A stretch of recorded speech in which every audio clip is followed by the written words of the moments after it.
Well, in Pennsylvania, Democrat Senator Bob Casey is defending his seat against Republican Dave McCormick, who ran against Dr. Mehmet Oz back in 2022, but was unsuccessful.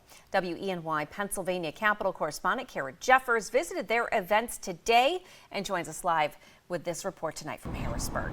Kara? Good evening, Renata. Senator Bob Casey is ahead in the polls by 2 to 6 points right now.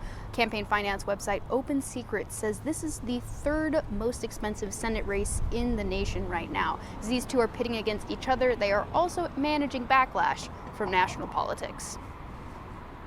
Both candidates for Pennsylvania's Senate race were in central Pennsylvania today. Democrat Senator Bob Casey spoke at a Camp Hill Teamsters headquarters, stoking support among labor groups. When we have stronger unions and more unions, America is stronger economically. An hour later, Republican Dave McCormick spoke to the Harrisburg Jewish community in a roundtable luncheon. The Israeli people have to figure out how to best do that with the leadership that they elect. It's a democracy.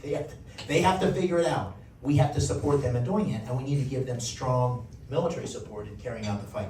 Both candidates support the respective presidential nominee for their party, but are emphasizing their individual policies over ties to the national political scene. When we have that big tax debate, is to focus on the middle class and to focus on a substantial tax cut for the middle class. That would be new because we've had 40 years of the tax code being rigged for the most powerful corporations and the wealthiest people.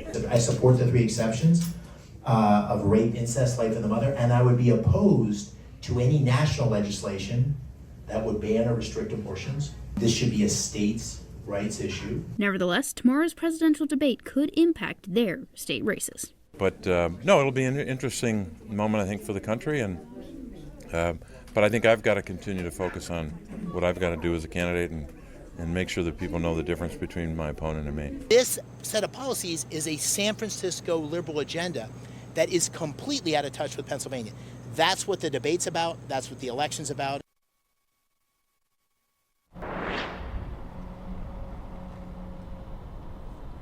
I'll be continuing coverage you can count on for that race as we continue into this final stretch of the 2024 election. And tomorrow I will be live in Philadelphia to get you as close as possible to that monumental presidential debate between Vice President Kamala Harris and former President Donald Trump.